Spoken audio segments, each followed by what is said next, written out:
Believe us to be live. What's going on, sports fans? Bellman and Kostrowski back with the DFS 5-pack, ready to talk a little night baseball today. We did a real quick video on the two-game slate to start today. I want to wish everybody best of luck on that one.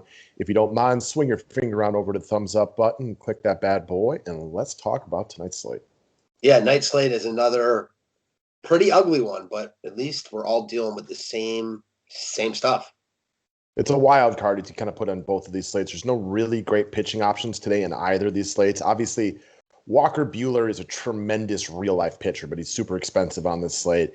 Tough matchup with the San Diego team that's pretty good and doesn't strike out a lot. He's also not pitching to his high K rate previously. It looks like he's pitching more to contact. So definitely going to be a bit of a wild card on this one, guys. So if you want the full write-up, if you want to get into the Discord chat, a monthly membership would be a great place to go. Buy a monthly membership today, and I'll send you $20 back right away. Let's get it. All right, guys, subscribe to the station if you're new to it. As I mentioned, click the thumbs up button. So, yesterday we talked through Max Scherzer and Tyler Mahle as the pitchers that we wanted to target. They were both, if not the most expensive, right up near the top. They both pitched well. You felt really, really safe about them. Don't really have guys like that today, so you're going to have to get a little different with it. You're going to have to make plays that you're not really going to feel very comfortable with. And after much deliberation, we settled on Aaron Sanchez today. Now, this is not a love situation. This is not, Corbin Burns, Jacob deGrom, or anything like that, where you feel very comfortable coming on here on YouTube and talking to you guys about this one. It is a weak pitching slate tonight. So if you prefer to go with anybody else, hey, guys, we understand. This is not a crush play by any stretch of the imagination.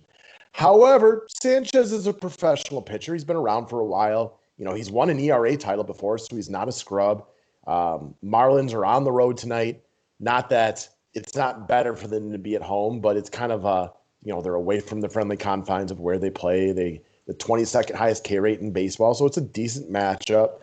Sanchez has double digits in all three starts this year. And if you were to tell me that you could know for sure you were getting double digits plus out of Sanchez today, even if it was just 10 or 11, I would probably play him in all of my lineups today because I want the cap space for higher price bats. And I don't really think you're going to get a ton of double-digit performances today. I got no argument with that at all. I mean, listen, much more solid and spectacular, but that's the slate. There isn't really anyone worth spending up on, in my opinion. You can make the case for a couple guys up top, but with Sanchez priced so affordably, he just makes sense on a slate without great options. It allows you to spend up on bats where you really want to spend. And again, not going to be shocked if he doesn't pitch great here. And for me, you said if you guaranteed 10 DK points, you lock him in. I would say 15 for me, but I get why you'd say 10. I think there's a good opportunity today that at most 4 pitchers reach double digits, and it could easily be less. Like I don't love Walker Buehler today because it's a tough matchup and he's expensive. He's only got 12 Ks in 3 starts. But if I needed 10 points to save my life, it's Walker Buehler. He's just so much better than everybody on this slate. However, Sanchez is like $3,000 cheaper. And we got a couple of high-priced bats that we liked today. So I want the cap savings. I get it, man. So this is not a high-confidence pick.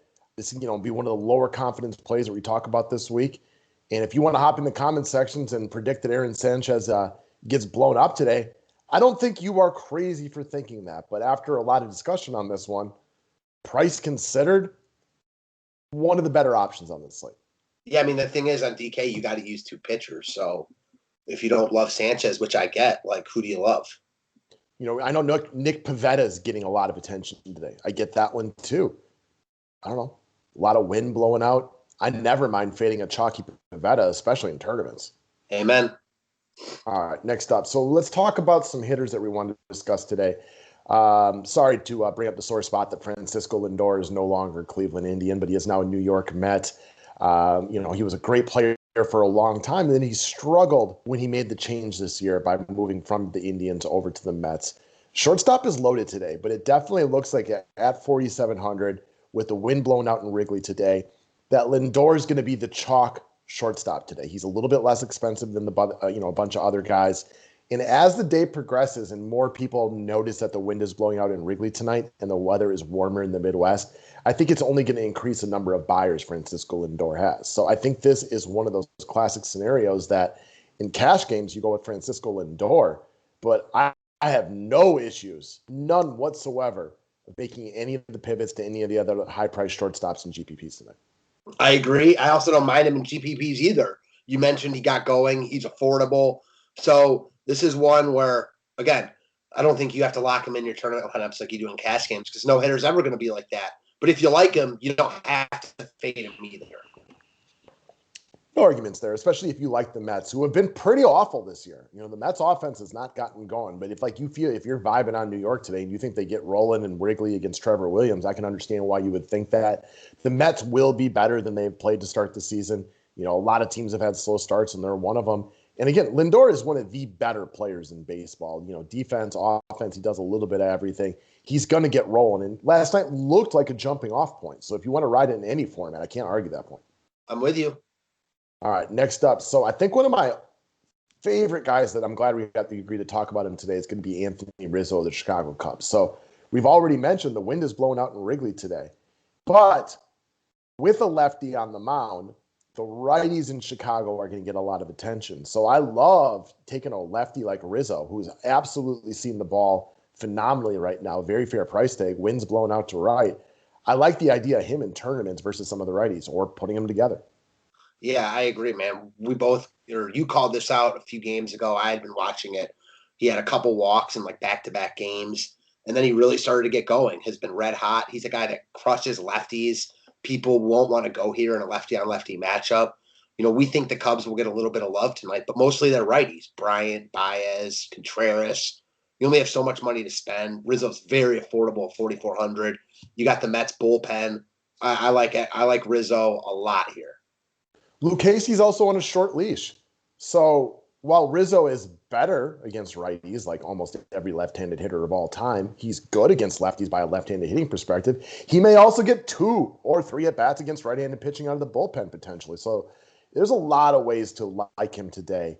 But even if he saw all of his at-bats against left-handed pitching, as far as left-handed hitters go, he is one of the better, premier left-handed bats against left-handed pitching. Yeah, for sure.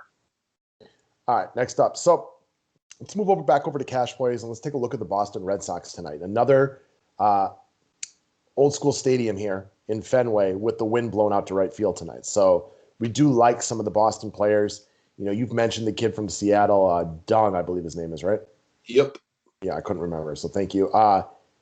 He's got decent stuff, but he's really wild. Had 8 walks in his first start. He's probably not long for this game, and then you get into that Seattle bullpen. But even if he's out there the entire time, he's definitely a guy that can get hit. I'm looking at Alex Verdugo in cash games. Now, if you want to get up to the other better hitters, absolutely. We like them as well, too. But very fair price tag at 4,400. Solid, top of the order type of guy. Decent power. Will run a little bit. I would say he's neither hot nor cold right now. I know he's had a couple off games. He had a big game the other day, too. So I like the price tag. I like the spot. I like the idea of Boston tonight. And this is a guy who will get decent attention because of his price tag. Yeah, agreed. He's just a cog in the machine type. I'm a Verdugo fan. He's got nice power, speed, upside, and a good spot against a righty who has, like you said, decent stuff, but walks a ton of guys. Then you're going to get into that bullpen. A lot to like about Boston and Verdugo here.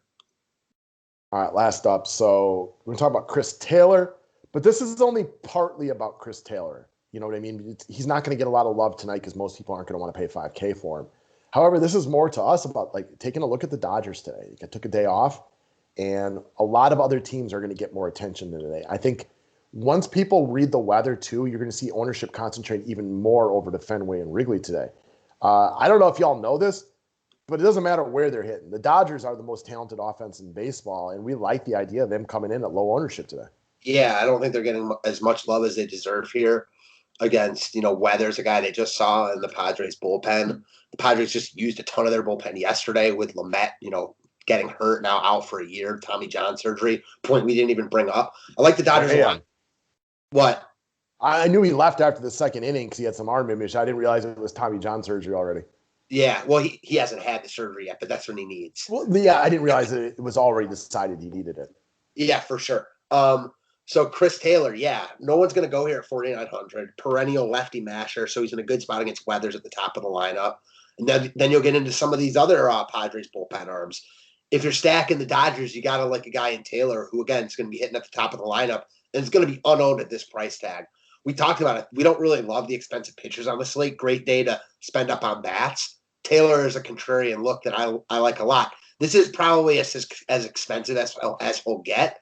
And in most other sports, we'd stay away because his price is kind of plateaued. But baseball's different. This is a classic spend up to be contrarian. You know, we were breaking down the shortstop position today, and there's a bunch of good options right there. And Lindor is the guy that I think you go with in cash games. He's going to be real popular. And Lindor's a great player just because he had a bad 2 weeks to start. I mean, I think we all knew he was going to turn it around a little bit, and yesterday could definitely be a jumping off point. But when you think about the ownership discrepancy with really good players like that, and a guy like Xander Bogaerts, who's probably in just as good of a spot, but will be, half, a third of the ownership because of his price tag. That's why paying up in baseball sometimes makes sense, just because it's going to be different. And it's not like in basketball, although basketball's a little different this year, where sometimes it'd be like, oh, I like Westbrook over Harden today, and I think he's going to outscore him by a little bit, and you get 5 or 6 points, which can be a 10% discrepancy based on what their overall scores are. In baseball, if Chris Taylor, 2 doubles, scores 2 runs, gets a couple RBIs, walks, and gets you 18 points today, and somebody else who's less expensive but is way more popular strikes out 4 times, it is a major bump up the GPP standings. Yeah, exactly. So that's all it is. So again, glad we see that eye to eye. Yeah, I always have some interest in the Dodgers when they're not getting enough attention because I don't know if y'all know this, but it's a pretty damn good offensive baseball team. Yes, they are. Oh, and by the way, I'm pretty sure you all know that. They're phenomenal. They've been phenomenal for years. Everybody knows that. They're always a team that, when low owned, and we love teams with a day off sometimes. Yeah, I like them with the day off here after a kind of a tough 2-game series against Seattle, where they struggled a bit. Nice day off to get their mind fresh. I like them a lot here. No doubt about it, guys. Best of luck to y'all today, and we'll see you guys for NBA a little bit later. Thanks, guys.